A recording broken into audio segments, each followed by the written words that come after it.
Hello and welcome to a Minecraft snapshot review. Today we're going to be reviewing the 15W31B snapshot, which is the first of the 1.9 snapshots, and I'm going to be doing this video trying to include as much as I can as quickly and as efficiently as possible. So, to get things started off, the most obvious change that we've got is dual wielding. Actually, let me just go into survival mode really quick. Game mode 0. Game mode 0. There we go. So if I hover over anything in my hotbar and hit F on it, it will throw it into my offhand slot, which is a new icon that appears right here, and it's also got an inventory spot right here in your interface here. And this is a shield icon because eventually in later snapshots we will have shields, though we don't have it in this one. So this has very limited uses at the moment. They will be planning on adding more, but for right now you can only use second-hand items. So for example, I cannot use a sword in the offhand slot. I can only block with it, but I cannot attack with it. There's no way to attack with it. You can only use the secondary option. So if I put the torches back in there and the pickaxe, or for example the shovel, I could be digging around and placing torches at the same time, which will make mining significantly easier. At the moment you cannot eat from the offhand slot. It just glitches out. As you can see, I'm holding right click right now and it's just flashing up and down, but it is not actually consuming any food. And that's the same thing even if my hunger bar is all the way down, even though it's full right now. Another thing you can do is they've added a new path block, which you can create by just right clicking with the shovel, just like that. And this is basically what it looks like. All it does is it's for decoration, and also it prevents monsters from spawning on it. So you can line some areas with this. Okay, moving on. Let's empty my inventory, or clear my inventory. Next thing is we've got a whole bunch of new types of arrows. So we have one type of arrow for every single modifier in the game. And so we take out the bow, and we've got just a normal arrow. And if we go into here, we got spectral arrows, which is the other type of special arrow. And basically all these do is they give the modifier of the arrow. At the moment, there's no crafting recipe for these. But, so for example, with a arrow of harming or an arrow of poison, if I were to use this on myself, I'll put this up front at first. This one will mainly do a lot more damage because it will give me the harming effect. And this one will actually poison me. Oops, I dodged it. There we go. So I am actually poisoned now. So let's just go ahead and effect P clear, so that way we don't have to listen to that. So that's basically what these do, and the ones such as healing will actually heal the player. So these are types of arrows that you can have on to actually help your teammates out in PvP situations, though it often does, well, how did I get all the way over here? It often does almost as much damage as it heals, so the healing arrow isn't that efficient. But it does work with infinity, so once you make one of these arrows, you can continuously use them. Now the special type of arrow here is the spectral arrow. You can make this by putting 4 pieces of glowstone around a normal arrow. And what this does is it will highlight anything you attack with it. So if I hit the squid there, see it's highlighted, I can see it behind blocks, and that will stay applied, and I can actually hit myself with it here so we can look at the effect. There we go. So we got about 10 seconds of glowing. And what am I looking at? Oh, the grass is in the way. So you see I'm glowing now, and I'll continue glowing for about 10 seconds, and then it'll go away. And this is basically like a tracker arrow. You can shoot someone with it, and they won't be able to hide from you. So, yep, that's pretty cool. We got lots of different types of arrows here. They will be adding more and expanding on these already in later snapshots. Okay, so we actually have a new type of food now. We've got beets. You can get beet roots, beet seeds, you can make beet soup. You get these from villages. They randomly spawn in villages, and you can use them to get dye as well. Okay, so now you can actually make water bottles into splash potions, and using these, you can throw them on fire and actually put them out, though it usually leaves 1 or 2. But those are actually do work in the nether, so you'll be able to throw those and put out large groups of fire in the nether if you don't want to have to use your hand. and you can do it from a distance. It does not turn lava into obsidian, however. It only puts out fires. Alright, so then there's a little change here. Breaking these dead bushes will actually give you a few sticks every now and then. Okay, so then we've got glass panes and glass bars here. As you can see, they're placed one high, and nothing is around them. And when they did this before, they used to make a cross formation, but now they're just a singular pillar here.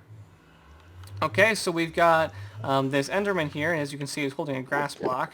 Let me give FP diamond sword. Let's get one of these, and we'll go ahead and just go down here and start whacking away at this guy. As you can see, he actually drops the block that he's holding now. So previously, if you would kill an Enderman while he was holding a block, he would simply just delete the block. But now it'll actually drop. So if he picks up a diamond block or something, you don't simply lose it. Okay, so a quick change in the Nether. Let's go into game mode 1, so this to teleport a little bit faster. The red fog effect has been removed from the Nether, so now if you were looking around here, there's no fog effect, and you can see just as far as you can see in the overworld. It's just a black fog in the very distance, not the usual red fog, so it makes the Nether a lot clearer and easier to see in. Alright, heading back. Alright, so next, the rest of the stuff is going to be in the end. So let's go ahead and delete some of this stuff here, and then we'll throw on some of this. We got some potions, and we can go back into game mode. Let's stay in this game mode for right now until we get in there so we can fly off of the platform. Alright, so let's put our armor on and jump in. Okay, so the dragon fight has been changed quite a bit here. So now that we're on the platform, we can go ahead and actually we'll just go up here and I'll quickly destroy these obelisks or whatever they're called. As you can see, they are now actually, some of them are surrounded in iron bars, so you cannot just shoot them from a distance. You can, if you're lucky, shoot them from above, or maybe not. Yep, does not look like you're able to shoot them from above, so you have to come up here and actually destroy the iron bars up top in order to destroy the obelisks, so the Endermen will stop healing. One other change is the game now supports multiple boss bars. So previously, if there were multiple bosses spawned, such as a wither and an ender dragon, or multiple withers, then there would just be one boss bar up at the top, and it would just randomly pick one of the withers or one of the bosses. Now it will actually display more than one, and I can do that really quick. We can test this out. I haven't actually tested this, so let's try it. We'll just get some soul sand and some wither skeleton skulls. There they are. And we'll place these down and place that. And now, as you can see, we've got the ender dragon and a wither, and we can see both of their boss bars. And let's see if I just spawn in a second wither here, if I can. There we go. The wither does seem to be a little bit glitched out at the moment because he's flying around before he actually spawns. He hasn't actually spawned yet, but he's already started attacking the Enderman. There, now he's actually spawned. But as you can see, now we've got 3 boss bars up there, and unfortunately 2 withers that are not going to be annoying us during the boss fight. I believe that is all the healing obelisks. So, let's go. I guess I'll go into survival mode now that we have 2 withers around here. Hopefully I don't die immediately, but so those guys look busy over there. So let's see if we can focus on the dragon here. So dragon fight has been changed a little bit, though it's not fully functioning at the moment. The dragon will launch fireballs. He'll still do the charge attack. Occasionally he will stop at the center portal and breathe fire, as you can see, quite loud. He is actually aiming on me. The fire, I think there's a little bit of a delay on it, so this will need to be increased a little bit more. But this is the only time that you can actually do a lot of damage to the ender dragon, and it's the only time... Ooh, that did a lot of damage. Let's drink my potion of regeneration here. It'll also be the only time that you can kill the dragon, so you'll not be able to kill the dragon unless she's sitting on top of the portal, though you can damage her while she's flying around just like normal. You just can't actually kill her. And she seems to come down here a lot. You just have to watch out for the fire effects.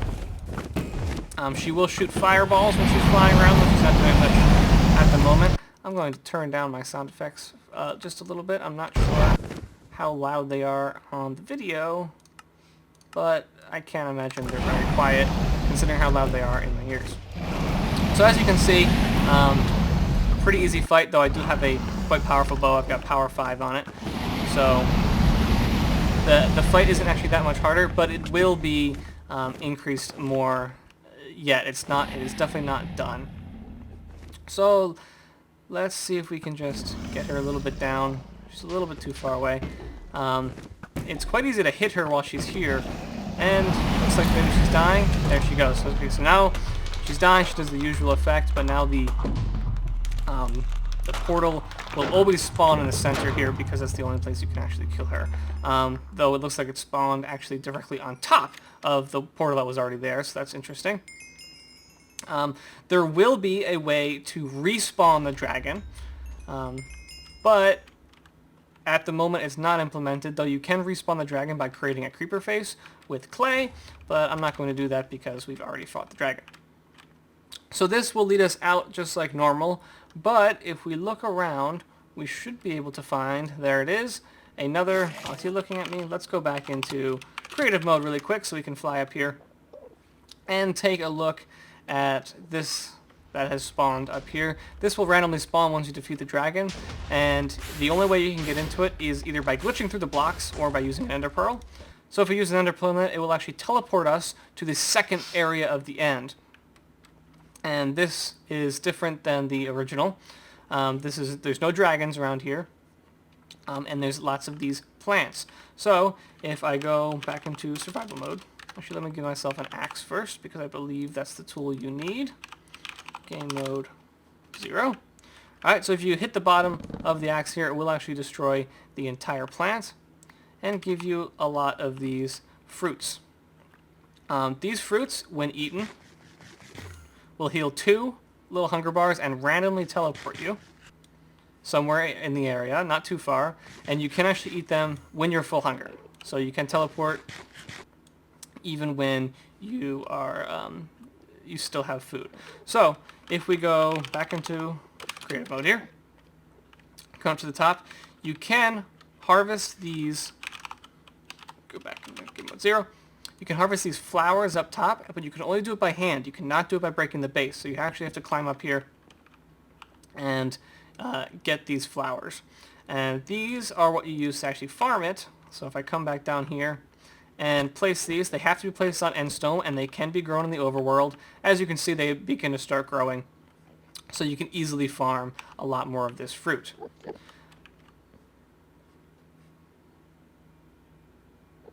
Another thing is we've got game mode 1. There are dungeons around here. Let's go see if we can fly around. There are multiple islands. There's not just a single island, such as the main end area. There are multiple islands. As you can see over here, we've got another one. I'm not sure how far they spawn, if they're infinite or anything like that. But if we can just, we'll use some ender pearls to kind of speed this along. That's actually another change, is we can use ender pearls in creative mode now. We didn't used to be able to do that. So here is one of the randomly spawning structures that you can find, and we actually have 2 right next to each other here, so that's convenient. We've got the ship, which randomly spawns, doesn't actually usually even spawn over land, so we got kind of lucky here. So if we come down here, go back into game mode 0. Alright, so we have these lights. There's a new light source here. They're called end rods. There's no crafting recipe for them at the moment, but they can be placed on the walls, on the floor, and even on the ceiling. So they just give a light source, and it's another convenient light source. So looking around in this dungeon, we've got some instant health potions in here in the brewing stand, and we actually have a beacon in here. So beacons will spawn Oh, and that is actually an enemy right there. That's a new mob. I forget exactly what they're called, but when they attack you, they will actually give you a levitation effect. So I'm not flying right now. I'm actually being levitated by this mob. And as you can see, it's just running out, and I drop. So obviously, when you attack these mobs in more open areas, they can be very dangerous because they can teleport you up. And that projectile actually looks like it's homing for me. It is. They are homing. I didn't realize that before. So let's see if we can just kill this guy from over here. They'll actually turn into a block, and we won't be able to hit them. However, I did poison him with the poison arrows. So that's convenient. And now it's dead. And as far as I can tell, they do not drop anything yet. But we get some... apparently those projectiles were still around to hit me. While you're in the air, you can actually eat these fruits, and they'll teleport you back to the ground. It actually teleported me way back to the ground. So we're going to have to teleport back up there. Or fly back up there. So they'll randomly teleport you to the ground, so you can use it while you're falling, or if you're in lava, or anything like that, and they'll teleport you to a safe place. So it's kind of like a get out of jail free card, especially when you fall into lava or fall off of a tall building or something like that. So in here we just have some dungeon loot. So we got some tools with some pretty good enchantments on it, stuff like that. These just can randomly spawn, and of course we have the beacon in here that we can take. So beacons can actually just spawn here, and you can get multiple ones. This isn't the only ship here. So this is the other dungeon. This is just the normal dungeon. And they come with multiple new blocks, same as up there actually. But we've got these purple blocks, which is basically just a purple brick block here. And they can also be made into stairs and other varieties. So here's the actual mobs as well. They're hiding out here on the actual walls. This is a very interesting mob that they pretend to kind of be blocks, and then you can fight them. Even more than silverfish, so because they are actually the block. But thankfully, I've been created mode now, so we don't have to deal with them anymore. And also up here on the walls, they've got endstone bricks, which we can make with endstone, exactly how you'd expect in the crafting window. Just like the other bricks in the game, just by putting them in a brick like that, you get 4 of these bricks. Just another building material.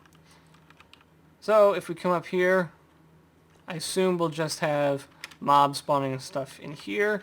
Looks like we've got some sort of a tiny little jumping puzzle to get through here, though it's not a very difficult one. Just a jumping puzzle up to the stairs. And we got some more of these guys here. Some more lights. And basically it's just a randomly spawning dungeon. And they've got, many different areas like this. And I believe that there are areas like this with chests. And we've got emeralds in here, a protection 4, depth strider, some really good enchants on a lot of these. We got 6 diamonds. This is a very higher level dungeon, higher than any of the other dungeons we have in the game so far. So it's a pretty nice addition to the game, more end game content, which is pretty important. But I'm pretty sure I've covered everything I was planning on covering in this episode so far. So if I did miss anything, please let me know in the comments and let everyone else know as well.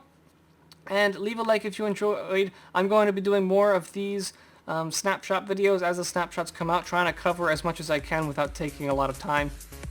So if you like this format, let me know. Leave a like if you enjoyed, and subscribe for more. And I will see you guys next time.